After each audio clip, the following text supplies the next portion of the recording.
Hey everybody, how are you? Good afternoon. I am Dr. Brooke, board certified dermatologist, author, healthy skin advocate, and owner of Skin Wellness Dermatology Associates. And I help women in their middle years look and feel their best so they can love the skin they're in. Hi everybody, how are you? So today is Sunday, December 6th. And I just wanted to hop on because I have been seeing some trends with my patients over the last really few months, and I just wanted to hop on and touch base with everybody. Number one, to see how everyone is doing. We are now almost 9 months into our COVID quarantine, and I'm seeing some chronic effects really on the mental health, which translates to the skin and hair health of my patients. And I wanted to talk about that today. Hey, Dr. Wendy. Hey, Renelle. How are you?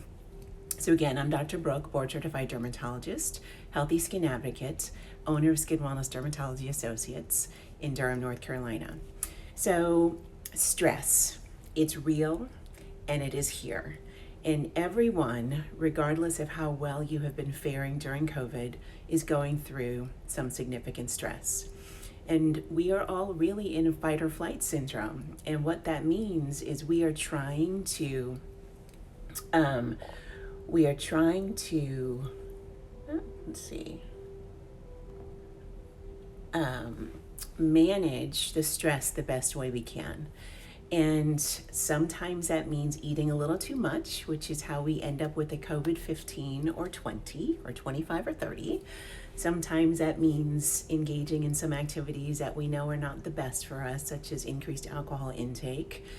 But we are all just doing the best we can. And so when we are in chronic stress mode, that means our cortisol level gets a little bit higher. And that means we get a little bit of midsection weight gain. We tend to get a little moody. We can be forgetful. And as a dermatologist, what I'm seeing with my patients is they are coming in really frustrated that they are not improving the way they thought they would. And some of that comes from the fact that, unfortunately, we have all been taken out of our routine. And so many of us are sitting home. Those people who used to go to work every day are now at home, chained to their computer. And so really their outlet has been significantly diminished. And that means you tend to focus on things more so than you would otherwise because you really don't have any other distractions. I've seen a lot of increased picking with some of my patients as far as acne treatments. So they're sitting there looking at a mirror all day while they should be on their Zoom meeting, and they find a bump and they start picking at it and they get a dark mark, and then things spiral out of control. So again, we're backing up, we're talking about stress and our skin. And I want to talk a little bit about how to best manage that and how we might be able to give some people some assistance during this time. So our skin is our largest immune organ, and it's the largest organ in our body. And so as a dermatologist, we have lots of opportunity to see what effect the immune system has on our skin. If you think about it, skin is almost like saran wrap. And so it protects our insides from the outside world and protects us from interacting with the outside world.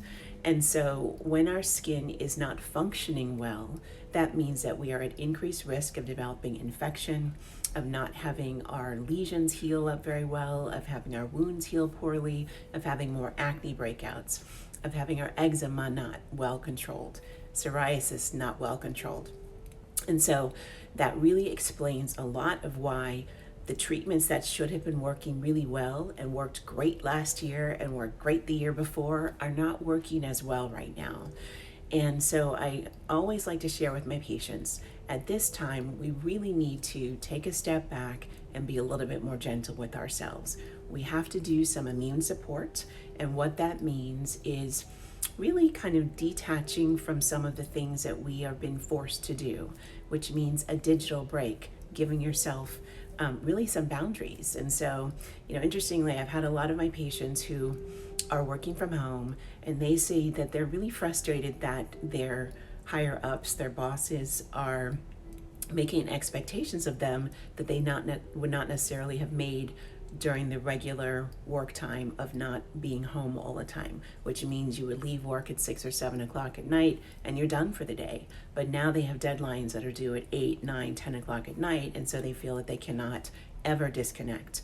And they're working at home, so they really don't have a separation of space between their work environment and their home environment. And that can, in and of itself, breed a lot of stress because you feel these deadlines, but you don't know how to turn itself off. And if you have a family to tend to and kids who are also homeschooling, there's a lot on your plate. And so again, kind of getting back to being gentle with yourself and making sure that you are really putting yourself at the top of your to-do list. And so just as any flight attendant would tell you when you buckle in your seatbelt, you have to put your own oxygen mask on first if you're going to be any good to anybody else. So let's talk a little bit about how to do that. So one of the things is, aside from being gentle with yourself, giving yourself a digital break. And so you have to put some boundaries around your day. If you would normally leave work at 6 o'clock, then you need to leave your computer at 6 o'clock. You have to disconnect. You have to give yourself a digital diet. You have to turn the news off at night. And you have to make sure that you are getting some good sleep and some good rest. Secondly, we want to do some immune boosting. And so what does that mean? That means eating well. So these days we are trying to probably eat a little bit too much comfort food. And so comfort food generally tends to be a little bit higher in calories. And so really just switching to eating the rainbow. And so generally foods that have a lot of color to them have a lot of antioxidants and tend to be really, really helpful for our immune system and also our skin. And so that means green vegetables, leafy green vegetables. That means brightly colored peppers, the green peppers, the red peppers, the orange peppers, the yellow peppers. That means citrus fruits. That means berries. All of those foods are really high in antioxidants. Antioxidants help us to manage the stress, oxidative stress that the environment throws at us, and also helps to manage our own cortisol level. And so backing up again, I am Dr. Brooke, board certified dermatologist, healthy skin advocate, owner of Skin Wellness Dermatology Associates, and I help women in their middle years look and feel their best so they can love the skin they're in. So today we are talking about the effect of skin on the immune system. And I've been sharing that I really wanted to hop on today just to share some stories and advice and give a few tips from things that my patients are bringing to me. A few weeks ago, we talked about hair loss. There is a particular type of hair loss called telogen effluvium that is 100% associated with stress. And so when COVID first hit back in March, I closed my office for 9 weeks and I told my staff that in the middle of the summer, our hair loss clinic was going to be out of control. And that was true. So what does that mean? Typically with stress-related hair loss, it happens about 3 months after the stressful event. And most people experience that as handfuls of shedding hair. And the shedding goes on for about 3 to 5 months. And so if we go back and look at the calendar, if everybody's life was affected in March with COVID, we wait 3 months, April, May, June, and then we have significant shedding. And typically that shedding goes on for about 3 to 5 months. The challenge with that is that we don't live in a box, and our stress was not just limited to March. So it may have been that you were out of work. It may have been that you had a sick relative. It may have been now that you have to homeschool your children. So this can go on and on and on. And regardless of COVID, let's just take that out for a minute. In general, the end of the year is not always a happy time for everybody. You know, we have this expectation that holidays are supposed to be happy and jolly and this, that, and the other. Well, it's not always the case for a lot of people. At the end of the year, we've got deadlines at work. We've got what is perceived to be a forced happiness that we're all supposed to experience as joy, and it's not always that case. Sometimes we have to deal with relatives and we don't always like them. And sometimes we have to deal with what is going to happen for the new year, with whether it's a new job, moving, wrapping up the finances for the end of the year. So again, regardless of COVID, the end of the year does tend to be a little bit of a challenge for a lot of people. So what can we do to ease the discomfort for ourselves? Let's start from the top. Number one, let's get rest. A lot of people are not sleeping well. You must sleep well, 6 to 8 hours a night. And you have to have good sleep hygiene. And what does that mean? That means turning the TV off at night. If you have a TV in your bedroom, give yourself a little bit of solace, give yourself a sanctuary, make your bedroom into that. So candles, preferably not a lot of fragrance. We'll talk about that later in another video as far as my allergy patients. But meditation, give yourself about 10 minutes before you go to bed. So do some deep breathing and just relax. Help yourself go to sleep. I often recommend a couple of meditation apps for my patients. One of them is Insight Timer. The other one is Calm. And you put them on your phone and you can just do a 10 or 15 minute meditation before you go to bed. I will tell you, I've been doing that for a few years and I don't think I've ever heard the end of any meditation. I am out like a light. I've started doing this for some of my children as well. And, I have middle schoolers and they are also experiencing their own stressors. They are not with their friends. They are being taken out of the activities that they were looking forward to. They're homeschooling. And so it is very, very challenging for everyone. And so I like to make sure that they are also getting some good rest. Hey, Dr. Jeffress, how are you?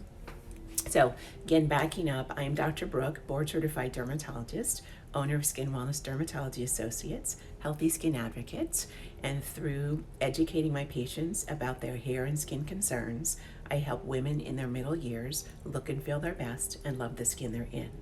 And so today we are talking about stress and skin.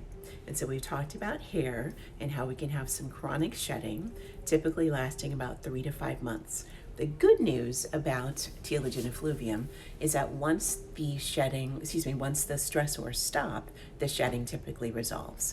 So hopefully, as we turn the corner onto the new year, we've got a vaccine on the horizon, people will hopefully be getting back to work. We just have to buckle up and get through these next few months, and hopefully things will be turning around a little bit. So secondly, let's talk about scheduling.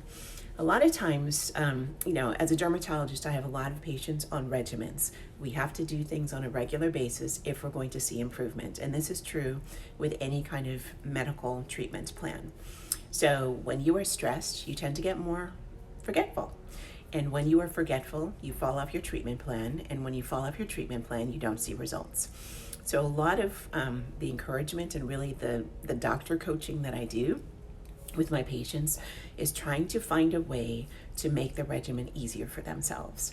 And since a lot of people are working from home, one of the things I do suggest is just to put yourself on your own calendar.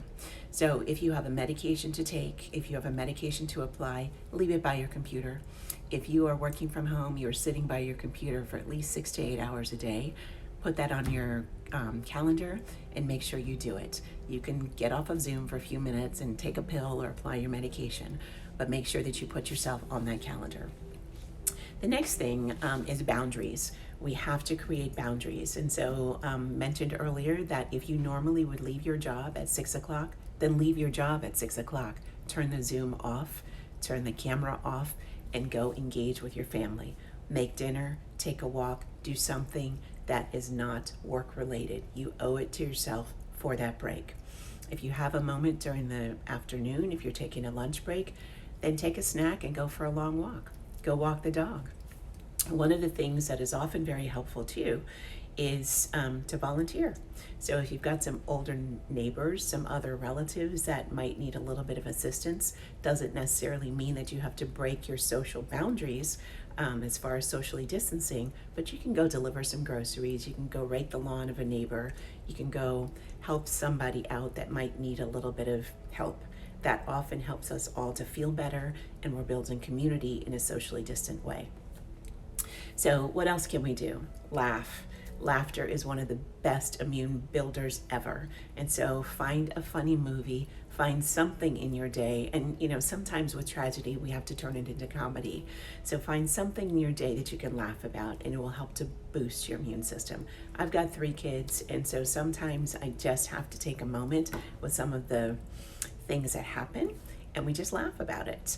And it just lightens everybody's mood. Exercise. We've talked about taking a walk. There's also some apps, yoga meditation apps, both on actually the Peloton app, which early in the period of COVID, there was about 90 days that they gave for free. And so people could hop on the app and do meditation. You could go for a walk, you could do yoga. All of these things are very, very helpful for managing your stress. And eat healthfully. So we've talked about eating the rainbow and avoiding all the comfort foods. This time of year as well, holiday foods tend to be everywhere. So cookies, candy, all of the super sweet treats that we enjoy and we look forward to. But we are also coming off of 9 months of COVID-15, and we don't want to make it COVID-50, right? And so try and make some little changes in your diet. Try and eat things that come from the ground. Try and avoid over-processed food. Try and avoid fast food and packaged food. And so really in general, if you can eat it, if it comes from the ground or if it's got a lot of colors to it, it's going to be good for you. So I am Dr. Brooke, board certified dermatologist, healthy skin advocate, and I help women in their middle years love the skin they're in so that they can look and feel their best. So I would love to connect with you. Feel free to follow me on @DrBrookeDerm. If you feel that anybody could benefit from this conversation, then like and share.